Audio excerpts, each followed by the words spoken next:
ሰላም አምላኽ ምስ ኩልኩም ይኹን ምሕረት ኣብ ሃብተ ማርያም ይበሃል ሎሚውን ካብቲ ጀመርናዮ ተኸታታሊ ትምህርቲ ብዛዕባ መሰረታዊ ትምህርቲ መጽሓፍ ቅዱስ ኣብቲ ሳልሳይ ክፋል ብዛዕባ ጸሎት በፂሕና ኣለና ኣብቲ ዝሓለፈ ዝረኣናዮ ኣብ መወዳእታ ክፋል ዝነበረ ትምህርቲ ኢየሱስ ክርስቶስ ብዛዕባ ጸሎት ዝመሃሮ ክልተ ሓሳባት ርኢና ነርና ገሊኦም ክረኣይሎም ዝጽልዩ ግቡዛት ዝብሎም አስቦም ከም ዝተቀበሉ ገሊኦም ድማ አህዛብ ኢሉ ዝጽውዖም በብዝሒ ቃላቶም ወይ በብዝሒ ዘረባ ወይውን ብምድግጋም ቃላት ዝስምዑ ዝመስሎም ዝብሎም ድማ ካልኣይ ዓይነት ሰባት ክንመስሎ ዘይግባአና ናይ ጸሎት ዓይነት ከም ዝኾነ ኢየሱስ ምሂሩ ነይሩ ካብኦም ብምቕጻል እቲ ኢየሱስ ክርስቶስ ዝመሃሮ ስኻትኩም ሲ ክትጸልዩ ከለኹም ከምዚ ደኣ ጸልዩ ኢሉ ዝመሃሮ ትምህርቲ ሎሚ ካብኡ ቀፂልና ክርኢና ቀድሚ ናብቲ ትምህርቲ ምኻድና ሓፂር ጸሎት ክንጽልይና እግዚአብሔር አምላኽና ነመስግነካ ኣለና ስለዚ እድል ስለዚ ትምህርቲ ስለዚ ናይ ቴሌቪዥን አገልግሎት ኩሉ ነመስግነካ ኣለና በቦትኡ ኮይኖም ንስምዑ ሓዋተይ ድማ ብስምካ ይባርኽ ጎይታ ብኢየሱስን ንትምህርትኻ ዝኸውን ኣእምሮ ፍልጠት ጥበብ ምስትውዓል ክፈስስ ጽምዓት ቃልካ ክፈስስ ከምኡ ድማ ናይ ጸሎት መንፈስ ኣብ ህዝብኻ ክፈስስ ብኢየሱስ ክርስቶስን ንጸልይ ኣለና እዚ ድማ ንስኻ ትጥቀመሉ መገዲ ክኸውን ንጸልይ ብጎይታ ብኢየሱስ ክርስቶስን ኣሜን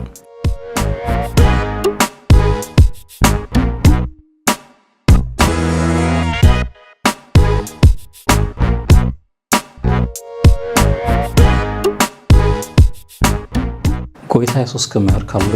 ንስኻትኩም ከምዚ ኢልኩም ጸልዩ ኢሉና ከመይ ኢልና ክንጽልይ ከም ዝግባአና ዝመሃረ ጎይታ ኢየሱስ ክርስቶስ እዩ ኣጸላልያ መገድና ናይ ኣጸላልያና ሓቐና ኣተሓሳስባና ናብ መን ክንጽልይ ከም ዝግባአና ከመይ ክንጽልይ ከም ዝግባአና ኣነፂሩ ጎይታ ኢየሱስ ምሂሩ እዩ ካብኡ ብምቕጻል ድማ ኣብ ጸሎትና ሕጂ ብፍላይ ኣብ ብዙሕ ቦታታት ከም ስርዓትን ከም ልምድን ተታሂዙ ዘሎ ኣብ ሰማያት ትነብር ኣቦና ዝብል ጸሎት ናይዚ ድማ ናይ ጸሎት መምርሒ ገይሩ ከም ዝሃበና ሎሚ ንሪኦ ሓሳብ ክኸውን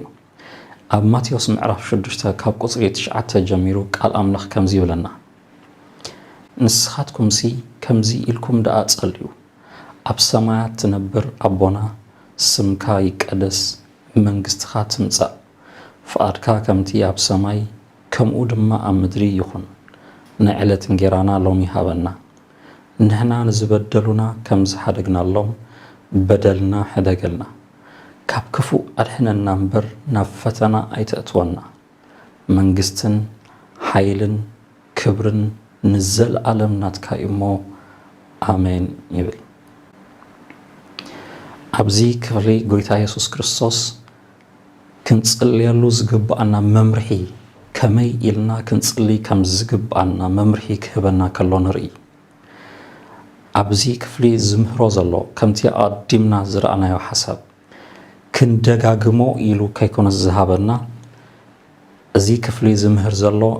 ጸሎትና ክሕዞ ዝግብኦ መምርሒታት እዩ ዘቐምጥ ዘሎ ጎይታ ኢየሱስ ኣቀዲሙ ብብዝሒ ዘረባ ወይ ድማ ብምድግጋም ከም ዘይኮነ ገሊጹልና ኣሎ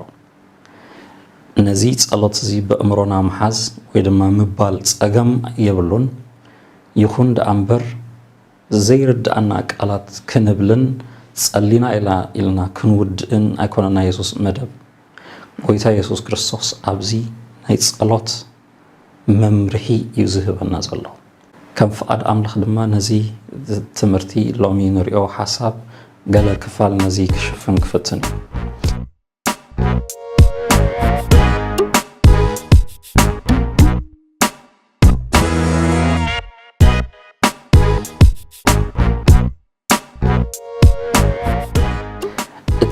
ቀዳማይ ሓሳብ ጎይታ ኣብዚ ዝዛረቦ ዘሎ ኣብ ሰማያት ትነብር ኣቦና ኢሉ ይገልጽ እቲ ቀዳማይ ሓሳብ ኣብዚ ዝገልጹ ዘሎ ምስ ጸሎት ምስ ኣምላኽ ሕብረት ምግባር ከም ዝኾነ እዩ ዝነግረና ዘሎ ጸሎት ምስ እግዚአብሔር ኣቦ ሕብረት ምግባር እዩ ኢየሱስ ክምህር ከሎ ኣብ ሰማያት ትነብር ኣቦና ኢልኩም ጸልዩልና ስለዚ እቲ ኣቦ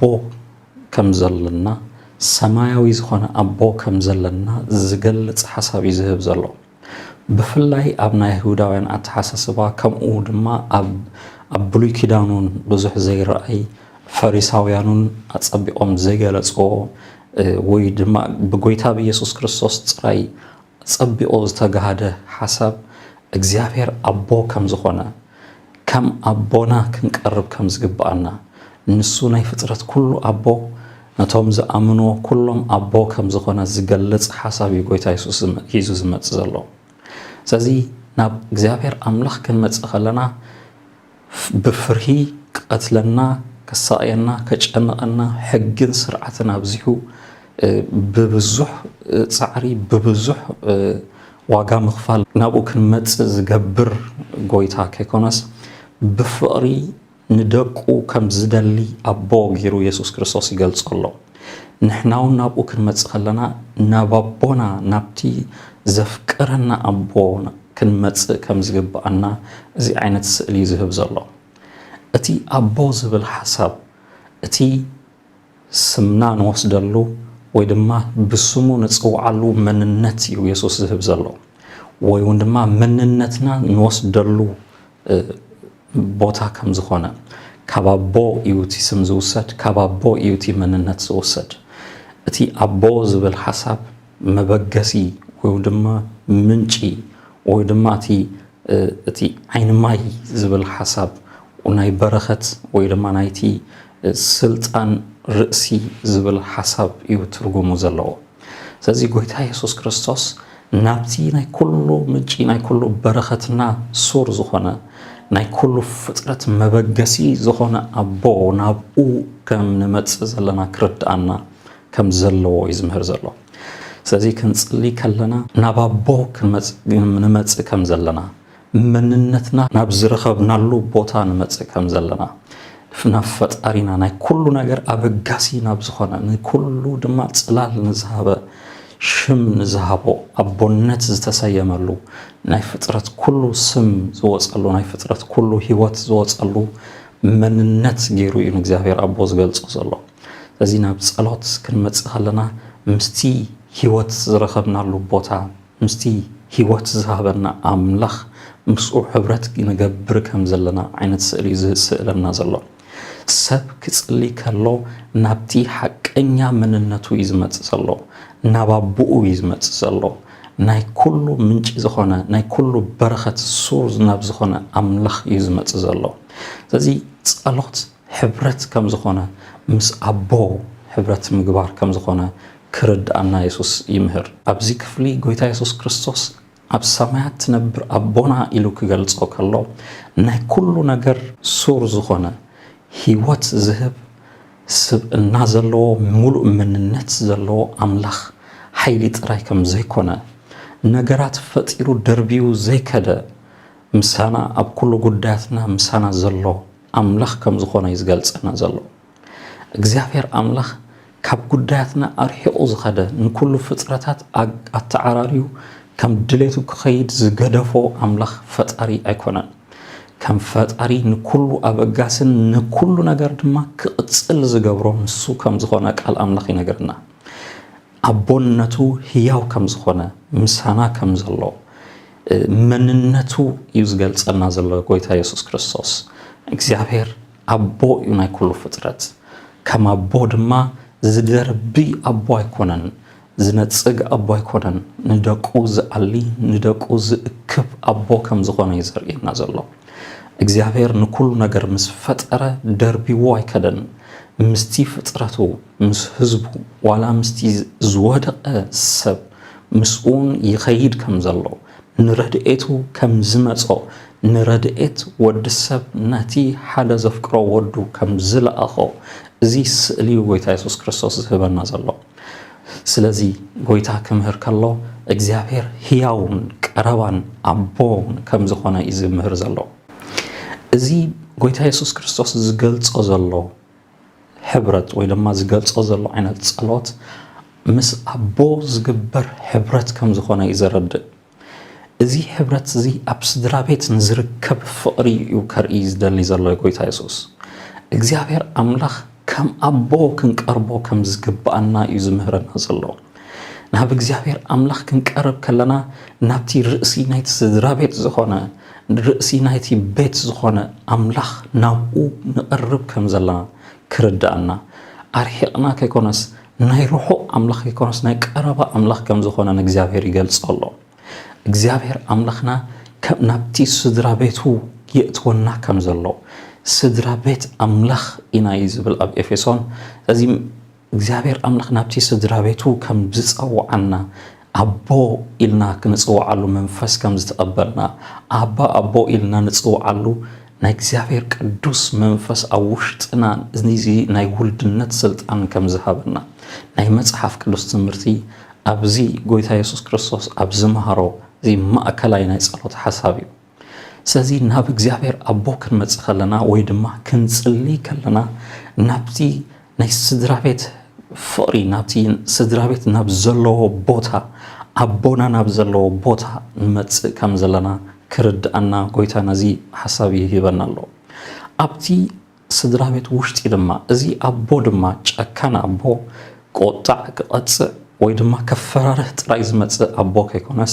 ወይ ድማ ክኣቱ ከሎ ብድሕሪት ክንወጽእ ክንሃድም ዝገብር ኣቦ ወይ ድማ በይኑ ምግቢ ዝቐርበሉ ኣቦ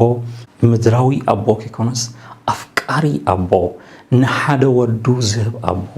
ንደቁ ዝፈቱ ዘፍቅር ንስድራ ቤቱ ዝኣሊ ዝእክብ ንኩሉ ዘድልዮም በረኸት ድማ ዝመልእ ኣቦ ገይሩ ጎይታ ዝስእል ዘሎ ብዛዕባ እግዚአብሔር አምላኽ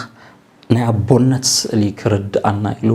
ክትጽልዩ ከለኹም ኣብ ሰማያት ትነብር ኣቦና ኢልኩም ጀምሩ ይብለና ስለዚ ናብ አምላኽ ክንመጽእ ከለና ክህልወና ዝግብኦ ናብ ኣቦና ከም ንመጽእ ከም ዘለና ከም ውሉድ ድማ ክንመጽእ ከም ዝግባአና ናብቲ ናይ ፍቕሪ ሕብረት ናብቲ ናይ ስድራ ቤት ሕብረት ከምኡ ድማ ሙሉእ መንነቱ ርእሱ ዝገልጽ ኢዱ ዘርጊሑ ድማ ዝቕበል ኣቦ ናብኡ ንመጽእ ከም ዘለና እዚ ስእሊ ጎይታ ኢየሱስ ክርስቶስ ናይ ጽላልያና መንፈስ ናብ ኣቦና ንመጽእ ከም ዘለና ክርዳአና በዚ መንፈስ ክንጽሊ ከም ዝግባአና ኢየሱስ ዝምህር ዘሎ ስለዚ ክንጽሊ ከለና ናብቲ ፍቕሪ ዘለዎ ሕብረት እምበር ብፍርሃት ናብ ዝግዛእ ናይ ባርነት እምነት ውሽጢ ወይ ድማ ሃይማኖታዊ ስርዓት ውሽጢ ንመጽእ ከም ዘለና ክስምዓና ይብሉን በቲ ዝበደልናዮን ዝተጋገናዮን ክቐጽዕ ከጽፍና ወይ ድማ ገለ ጾር ኣብ ከሸክመና ዝመጽእ አምላኽ ከይኮነስ እግዚአብሔር ኣቦ እዩ ካብ ኃጢአትካ ከንጽሐካ ካብቲ ዝወድቕካሉ ህይወት ድማ ከተስኣካ ዘፍቅር ኣቦ ኢዱ ዘርጊሑ ዝጽበይ ኣቦ ከም ዝኾነ ጎይታ ኢየሱስ ዝምህር ዘሎ ስለዚ ጸሎት ምስ እግዚአብሔር ኣቦ ዝግበር ሕብረት እዩ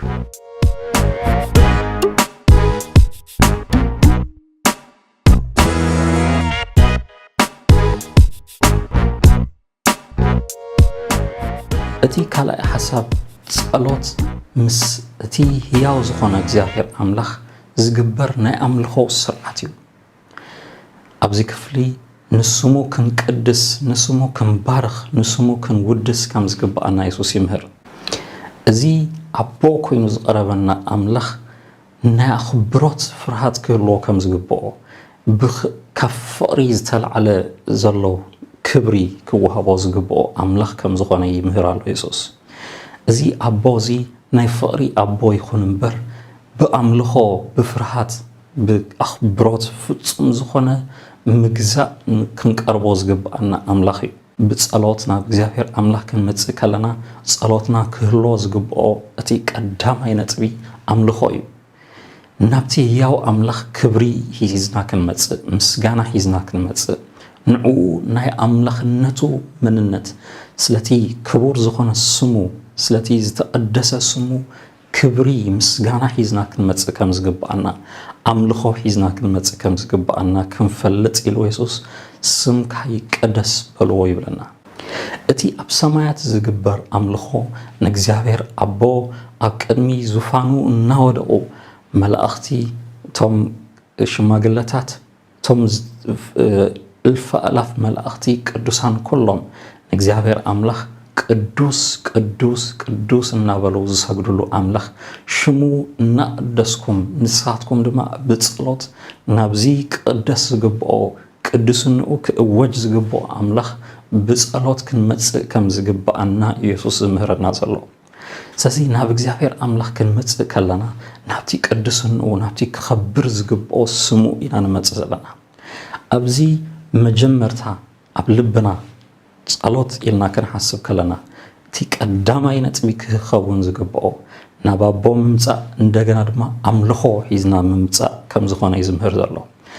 ድሌታትና ክንወስድ ኣይኮንናን ክንመጽእ ዝግባአና ንእግዚአብሔር መጀመርታ ኣብ ልብና ክህሉ ዝግብኦ ናብ ኢዱ ከይኮነስ ናብ ገጹ ክንጥምት ናብቲ ምንነቱ ክንጥምት ካብኡ በረኸት ክንወስድ ከይኮነስ ነቲ ምንነቱ በረኸት ሒዝና ክንመጽእ ንዑ ዝኽብር ናይ ምስጋና ቃላት ዝውድሶ ቃላት ሒዝና ክንመጽእ ከም ዝግባአና ኢየሱስ ዝምህር ዘሎ ኣብ መንጎ ኣቦን ውሉድን ዘሎ ኩሉ ሻዕ እቲ ትጽቢት ከም ውሉድ ኩሉ ሻዕ እቲ ኣቦ ሒዝዎ ንዝመጽእ በረኸት ናብኡ ናብቲ ኢዱ እናጠመትና ምጉያይ ከይኮነስ ሕጂ ንዕኡ ብምፍቃር ንዕኡ ብምድላይ ነቲ መንነቱ ምስኡ ሕብረት ንምግባር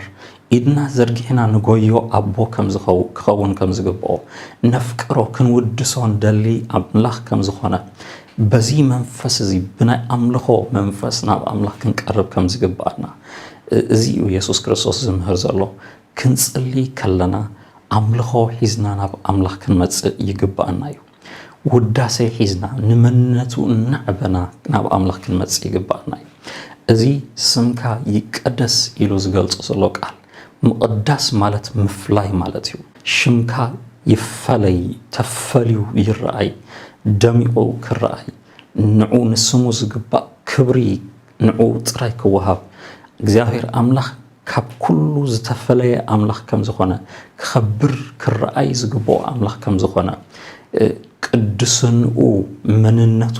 ልዕሊ ኩሉ ዝጸረየን ዝቀደሰን አምላኽ ከም ዝኾነ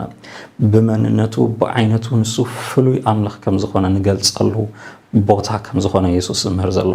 ስለዚ ስምካ ይቀደስ ክንብሎ ከለና ናብቲ ዝተቀደሰ ዝተፈለየ ዝኸበረ بعينته مسود سب زي مثل بمننته أفطرت زي ركب مسات زي بلو أملخ كبري زجبو أملخ نبؤ بأخبرات بأملخه كم زجبو أنا يسوع زمهر زلو سلزينا بجزابير أبو سمو نقدسنا سمو نخبرنا كم زجبو أنا يسوع زمهر أبسما تنبر أبونا سمكا يقدس إلكم جمهور يلنا نزي أبسمات بخبري تملئو زلو أملخ سمو كنبارخو نتي لعل زبل سمو مسغانا كنامت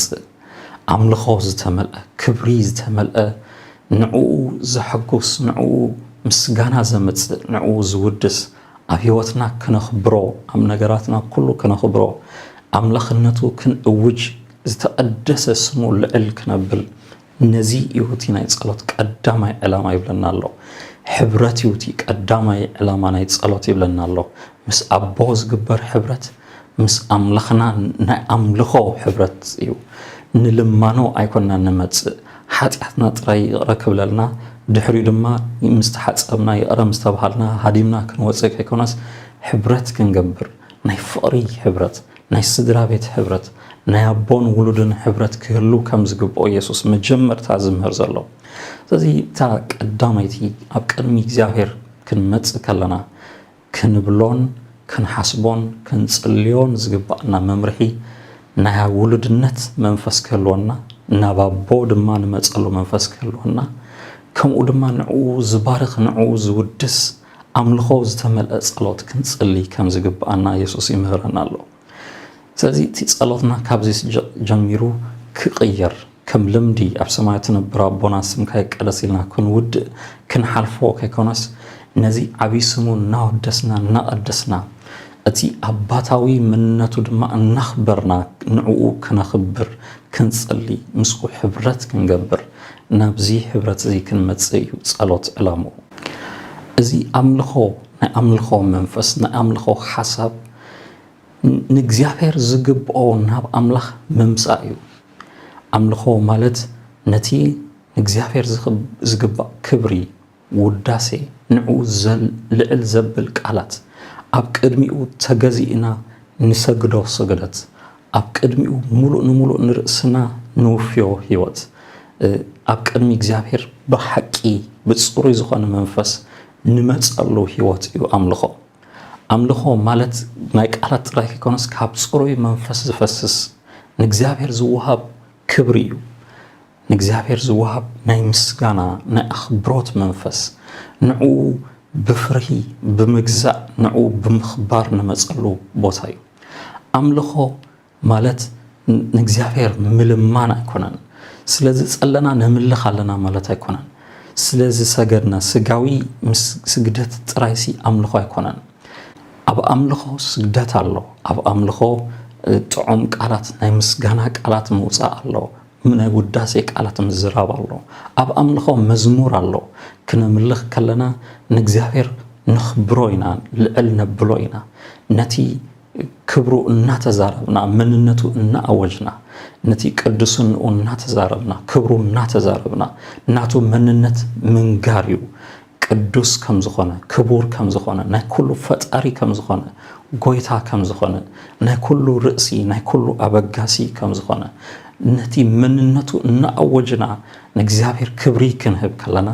እዚ እዩ ንኣምልኾ ጸሎት ዝበዝሕ ግዜ ኣብ ግዜ ጸሎት ሰብ ዝሓስቦ መጺኻ ካብ ኣምልኽ ምቕባል ይቕረበለኒ ኢልና ምጅማር ወይ ድማ ክንቅበል ጥራይ ናትና ጉድለት ጥራይ ሓሲብና ንመጽእ እዚ እዩ ኣብ ልብና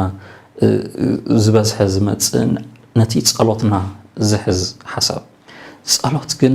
ናብ ኣምልኾ ቦታ ምምጻእ ከም ዝኾነ ጸሎት ናብ ኣቦ ምምጻእ ከም ዝኾነ ጎይታ ኢየሱስ ይምህር ኣሎ እዚ ኣብ ጸሎትና ኣምልኾ ክመልእ ክኽእል ኣለዎ ጸሎትና ልማኖ ወይ ድማ ንደልዮም ነጥብታት ሰሪዕና ዚግበረለይ ካብኡ ዝሓለፈ ንእግዚአብሔር ክብሪ ሒዝካ ምምጻእ ካብኡ ደሊና ከይኮነስ ንዕኡ ዝግባእ ኩሉ ከም ዝሃበና ኣሚንና ንዕኡ ዝግባእ ክብሪ ክነምጽእ መንነቱ እናተዛረብና ክነኽብሮን ክነዕብዮን እዩ ዝግባእና ስለዚ እቲ ጸሎትና ካብዚ ሰዓት ጀሚሩ ክቕየር ኣተሓሳስባና ብዛዕባ ጸሎት ዘለና ረድኢት ጥዕና ዘለዎ ንእግዚአብሔር ዝኽብር ክኸውን ጸሎትና ብኣምልኾ ናብ ኣቦ ሕብረት ናይ ምግባር ግዜ ከም ዝኾነ ተረዲኡና በዚ መምርሒ ክንቃንዮ እዚ ዕድመ እዚ ትምህርቲ ንምሃር ኣለና ነዚ ናይ ጸሎት መንፈስ እግዚአብሔር ከፍስሰልና ሕፅር ዝበለ ጸሎት ብሓባር ክንጽሊና ብጎይታ ብኢየሱስ ክርስቶስ ስም እግዚአብሔር ኣምላኽ እዚ መሰል ውልድነት ብጎይታ ብኢየሱስ ክርስቶስ ዝውሃብ መሰል ውልድነት ብእምነት ዝውሃብ ህይወት ኣሕዋተይ ኣብ ዝተፈላለየ ቦታ ዘለዉ ኣሕዋት እዚ መንፈስ እዚ ክፈስስ ብጎይታ ብኢየሱስ ስም ይጽልይ ኣለኹ ናብዚ ብርሃን ክመጽእ ህዝብኻ ብጎይታ ብኢየሱስ ክርስቶስ ስም ምዚ ጸሎት ተሰማሚዖም ዝጽልዩ ዘበሉ ኩሎም በዚ መንፈስ እዚ ክትንከፉ ብኢየሱስ ስም ይጽልይ ኣለኹ ህይወቶም ንኣኻ ብዘኽብር መንፈስ ክምላእ ናትካ መንፈስ ልቦም ሓሳባቶም ህይወቶም ኩሉ ገዝእ ብጎይታ ብኢየሱስ ክርስቶስ ስም ንህዝብኻ ትተስኣሉ ናይ ጸሎት መንፈስ ዝፈሰሉ ናብ ሕብረትካ ህዝብኻ ትጽውዓሉ ግዜ ክኸውን ብጎይታ ብኢየሱስ ክርስቶስ ስም ይጽልይ ኣለኹ ምስኻ ሕብረት ዝፍጠረሉ ግዜ ክኸውን እቲ ዝተሰብረ ካባኻ ዝረሓቐ ናብቲ ኣቦነትካ ክመጽእ ናብቲ ፍቕርኻ ናብዚ ሕብረትካ ክመጽእ በዚ መንፈስካ ክትተሳስእ ንህዝብኻ ክትንክፍ ብጎይታ ብኢየሱስ ስም ንጽልይ ኣለና ስለትገብረልና ድማ ነመስግን ብጎይታ ብኢየሱስ ክርስቶስ ስም ኣሜን ነዚ ትምህርቲ ክትከታተሉ ከም ዘለኹም ተስፋ ገብር ዝሃንጽ ነጥቢ ዝተፈላለዩ ሓሳባት ትረኽቡ ከም ዘለኹም ይኣምን ርእይቶኹም ሓሳባትኩም ዘለኩም ዝተፈላለየ ነጥብታት ክትልእኹልና እቲ ደጋ ክፉት እዩ በቲ ተዋሂቡ ዘሎ ኣድራሻ ጽሓፉልና ሰላም ኣምላኽ ምስ ኩልኩም ይኹን ጎይታ ይባርኽኩም